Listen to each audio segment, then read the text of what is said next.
Berikut ini saya akan membacakan lanjutan dari bagian sebelumnya dari buku berjudul Sang Alkemis yang ditulis oleh Paulo Coelho. Bagian 2.2. Aneh sekali, kata si anak, sambil mencoba lagi membaca adegan penguburan pada awal buku yang dibacanya. Sudah 2 tahun aku mencoba membaca buku ini, dan tidak pernah bisa melewati lembar-lembar pertamanya. Saat ini tidak ada raja tua yang mengajaknya mengobrol, tapi dia tetap saja sulit berkonsentrasi. Dia masih agak meragukan keputusan yang telah diambilnya, tapi satu hal dia paham. Mengambil keputusan barulah permulaannya. Saat orang mengambil keputusan, berarti dia menceburkan diri dalam arus deras yang akan membawanya ke tempat-tempat yang tak pernah dibayangkannya ketika dia pertama-tama mengambil keputusan tersebut. Ketika aku memutuskan mencari harta karunku, tak pernah kubayangkan aku bakal bekerja di toko kristal, pikirnya. Dan ikut dengan karavan ini memang keputusanku sendiri. Tapi kemana karavan ini menuju masih menjadi misteri buatku. Orang Inggris di dekatnya ini sedang membaca. Kelihatannya dia tidak ramah, dan sepertinya dia kesal ketika si anak lelaki masuk ke situ. Mungkin sebenarnya mereka bisa menjadi teman, tapi orang Inggris itu tidak mau diajak bercakap-cakap. Si anak lelaki menutup bukunya. Dia tak ingin melakukan sesuatu yang membuatnya kelihatan seperti orang Inggris itu. Maka dikeluarkannya Urim dan Tumim dari sakunya dan dimain-mainkannya. Orang Inggris itu berseru, "Urim dan Tumim." Secepat kilat si anak lelaki memasukkan kembali kedua batu itu ke sakunya. "Batu-batu itu tidak dijual," katanya. "Nilainya tidak seberapa," sahut si orang Inggris. "Mereka cuma terbuat dari kristal batu karang dan ada jutaan kristal batu karang di dalam tanah." Tapi orang-orang yang mengerti hal-hal demikian pasti tahu kedua batu itu Urim dan Tumim. Tak kukira mereka juga ada di belahan dunia ini. "Batu-batu ini hadiah untukku dari seorang raja," kata si anak. Orang Inggris itu tidak menjawab. Dia merogoh sakunya dan mengeluarkan 2 batu yang persis sama seperti batu si anak lelaki. "Seorang raja katamu?" tanyanya. "Kurasa kau tidak percaya seorang raja mau berbicara dengan gembala seperti aku," kata si anak ingin mengakhiri percakapan. "Bukan begitu. Para gembalalah yang mula-mula mengakui raja yang oleh seisi dunia tidak diakui. Jadi tidak heran kalau raja mau berbicara dengan gembala." Dia meneruskan berbicara, takut anak ini tidak memahami perkataannya. "Itu dikisahkan dalam Alkitab. Dari Alkitab jugalah aku tahu tentang Urim dan Tumim. Batu-batu ini satu-satunya alat meramal yang diperbolehkan Tuhan. Para imam membawanya dalam penutup dada dari emas." Sekonyong-konyong si anak lelaki merasa senang berada di gudang ini. "Mungkin ini suatu pertanda," kata si orang Inggris dengan suara agak keras. "Siapa yang memberitahumu tentang pertanda?" Si anak semakin tertarik. "Segala sesuatu dalam hidup ini adalah pertanda," kata si orang Inggris. Ditutupnya jurnal yang tadi dibacanya. Ada bahasa universal yang dipahami semua orang, tapi sudah terlupakan. Aku sedang mencari bahasa universal itu, di samping hal-hal lainnya. Itu sebabnya aku ada di sini. Aku harus mencari orang yang memahami bahasa universal itu. Dia seorang alkemis. Percakapan mereka diinterupsi oleh si pemilik gudang. "Kalian berdua beruntung," kata orang Arab gemuk itu. "Hari ini ada karavan yang menuju Al-Fayum." "Tapi aku hendak ke Mesir," kata si anak. "Al-Fayum juga ada di Mesir," sahut orang Arab itu. "Kau ini Arab dari mana sih?" "Itu pertanda bagus," kata si orang Inggris setelah orang Arab gemuk itu keluar. "Kalau bisa aku ingin menulis ensiklopedi super lengkap khusus tentang kata keberuntungan dan kebetulan. Dengan kedua kata itulah bahasa universal ditulis. Pada anak itu dikatakannya bahwa bukan suatu kebetulan dia bertemu anak itu dengan Urim dan Tumim di tangannya. Dia bertanya, apakah anak itu juga sedang mencari sang alkemis.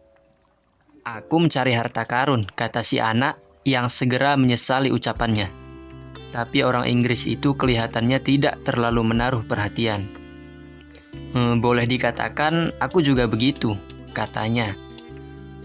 "Aku sama sekali tidak tahu apa sebenarnya alkimia itu, kata si anak. Pada saat itu, si pemilik gudang memanggil mereka supaya keluar. Aku pimpinan karavan ini, kata seorang laki-laki berjanggut bermata gelap. Aku yang menentukan hidup mati setiap orang yang ikut bersamaku. Padang pasir itu tak bisa ditebak, dan kadang dia membuat orang jadi sinting. Hampir 200 orang berkumpul di sana, berikut 400 binatang, unta, kuda, keledai, dan unggas. Dalam rombongan itu ada perempuan-perempuan, anak-anak, dan sejumlah laki-laki dengan pedang di pinggang serta senapan diselempangkan di bahu. Orang Inggris itu membawa beberapa kotak berisi buku-buku. Suasana riuh rendah dan pemimpin karavan terpaksa bicara beberapa kali supaya semua orang mengerti apa yang dikatakannya. Rombongan ini terdiri atas berbagai bangsa dan masing-masing mempunyai Tuhannya sendiri. Tapi aku hanya melayani satu Tuhan, yaitu Allah. Dan dalam nama Allah aku bersumpah, sekali lagi aku akan berusaha sedapat mungkin menaklukkan padang pasir ini. Ku minta masing-masing dari kalian bersumpah sesuai Allah yang kalian sembah, bahwa kalian akan mengikuti perintahku. Di padang pasir, ketidakpatuhan bisa membawa kematian. Terdengar suara menggumam dari antara orang banyak. Masing-masing orang bersumpah dalam hati pada Allah mereka sendiri. Si anak lelaki bersumpah demi nama Yesus Kristus. Orang Inggris itu tidak mengucapkan apa-apa. Gumaman itu lebih lama daripada sekadar ikrar biasa. Orang-orang itu juga berdoa memohon perlindungan. Trompet berbunyi dalam nada melengking panjang, dan semua orang naik ke tunggangan masing-masing. Si anak lelaki dan si orang Inggris membawa unta-unta sendiri, dan mereka pun naik dengan agak gamang ke punggung binatang-binatang itu. Si anak lelaki merasa kasihan melihat unta si orang Inggris yang syarat dibebani berkotak-kotak buku. Tidak ada yang namanya kebetulan, kata orang Inggris itu, melanjutkan percakapan mereka yang terputus di gudang tadi. Aku ada di sini karena seorang temanku mendengar ada orang Arab yang... Namun karavan itu mulai berjalan dan ucapan si orang Inggris jadi sulit didengar. Tapi si anak lelaki sudah tahu apa yang akan dikatakan orang Inggris itu. Tentang mata rantai misterius yang mengaitkan satu hal dan hal lainnya. Mata rantai yang telah menyebabkan dia menjadi gembala, menyebabkan dia mengalami mimpi berulang, membawanya ke kota di dekat Afrika, membuatnya menemukan seorang raja dan menjadi korban perampokan, sehingga dia bertemu si pedagang kristal. Dan semakin dekat seseorang dalam mewujudkan takdirnya, semakin takdir itu menjadi alasan sejati keberadaannya, pikir si anak. Karavan itu bergerak ke arah timur. Mereka terus berjalan sepanjang pagi, berhenti saat matahari bersinar sangat terik, dan baru melanjutkan perjalanan menjelang sore. Si anak tidak banyak bicara dengan si orang Inggris, yang menghabiskan sebagian besar waktunya dengan buku-bukunya.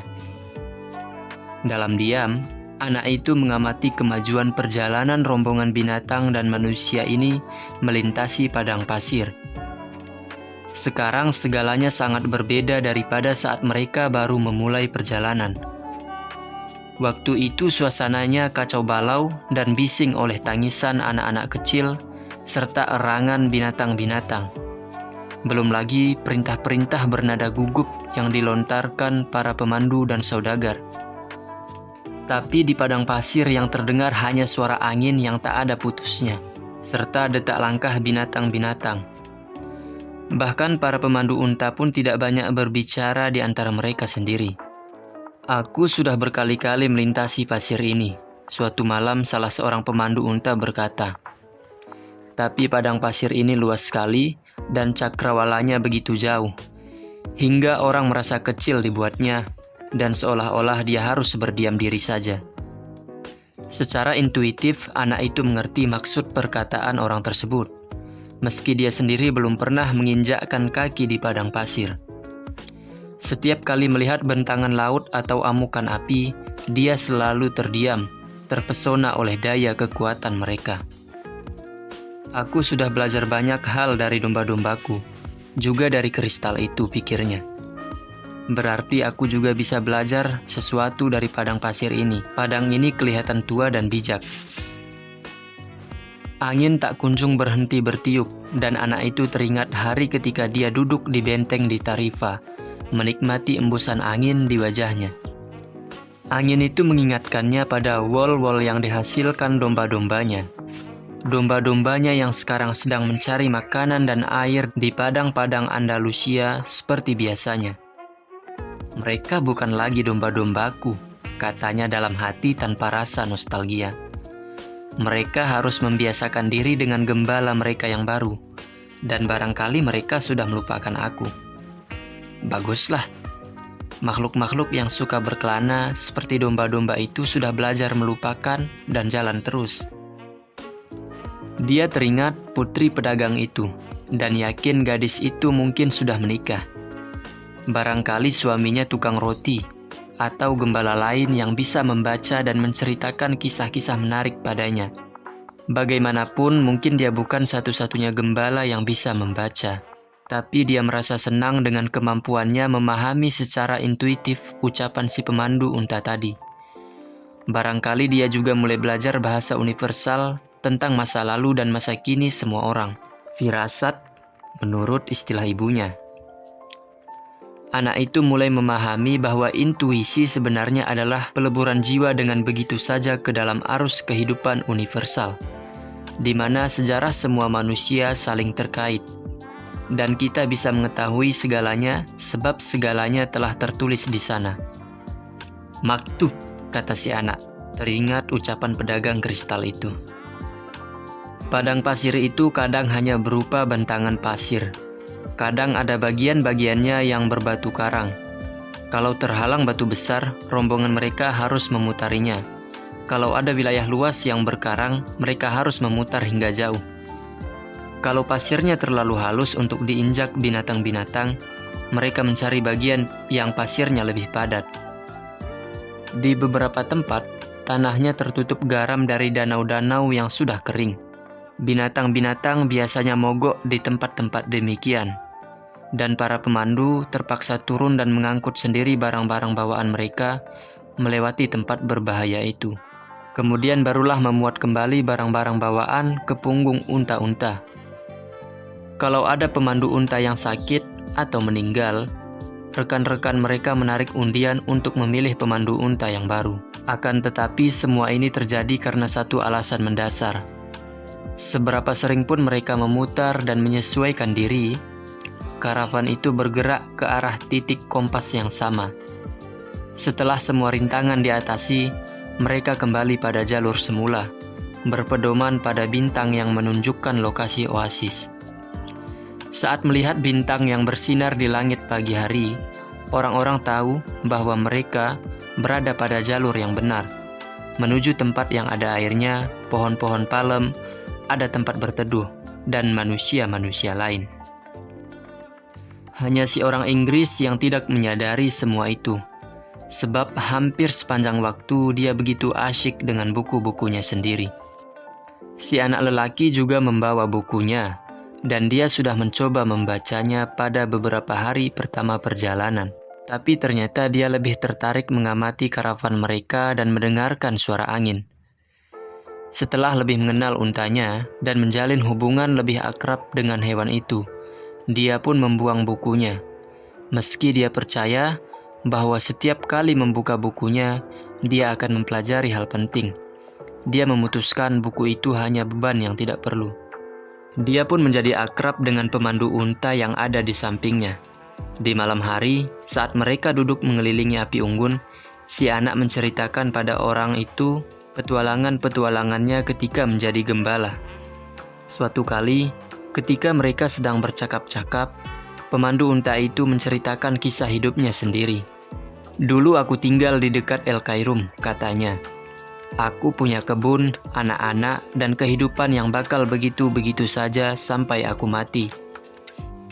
Pada suatu tahun, ketika mendapatkan panen yang sangat bagus, kami semua berangkat ke Mekah, dan aku menunaikan satu-satunya kewajibanku yang selama itu belum terpenuhi.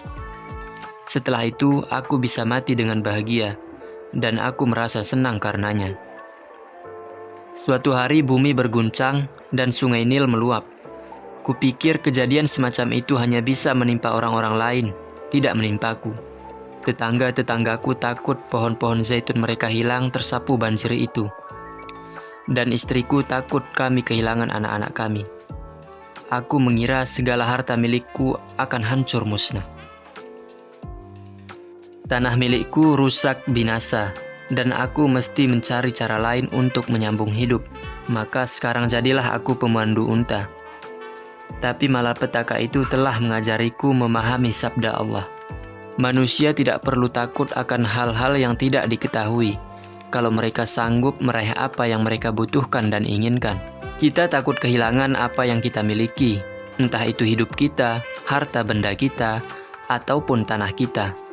Tapi rasa takut ini menguap begitu kita memahami bahwa kisah-kisah hidup kita dan sejarah dunia ini ditulis oleh tangan yang sama. Sesekali karavan mereka berpapasan dengan karavan lain. Mereka selalu saja bisa saling bertukar sesuatu. Seakan-akan segala sesuatu memang benar ditulis oleh tangan yang sama. Sambil duduk mengitari api unggun, para pemandu unta saling bertukar informasi tentang badai gurun dan bertukar cerita tentang padang pasir. Kadangkala orang-orang misterius bertudung pun muncul. Mereka orang-orang Badui yang melakukan penjagaan sepanjang rute karavan. Mereka memberikan peringatan-peringatan tentang pencuri serta suku-suku barbar. Mereka datang tanpa bersuara dan pergi tanpa bersuara pula, dalam pakaian serba hitam yang hanya memperlihatkan mata mereka. Suatu malam, seorang pemandu unta mendatangi api unggun dekat si orang Inggris dan si anak lelaki duduk. "Ada kabar angin tentang perang antar suku," katanya pada mereka. Ketiganya terdiam. Si anak lelaki bisa mengendus rasa takut di udara, meski tidak ada yang berkata apa-apa. Dia kembali mengalami bahasa tanpa kata-kata ini, bahasa universal. Si orang Inggris bertanya apakah mereka dalam bahaya.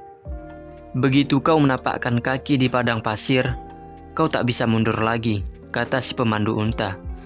"Dan kalau kau tak bisa mundur lagi, kau hanya perlu memikirkan cara terbaik untuk maju terus. Selebihnya terserah pada Allah, termasuk bahaya yang mungkin mengintai." Dan dia mengakhiri kalimatnya dengan mengucapkan kata misterius itu, "Maktub." "Kau harus lebih menaruh perhatian pada karavan ini," si anak lelaki berkata pada orang Inggris itu setelah si pemandu unta pergi. "Kita banyak mengambil jalan memutar, tapi kita selalu mengarah ke tujuan semula." "Kau juga harus lebih banyak membaca tentang dunia," sahut si orang Inggris.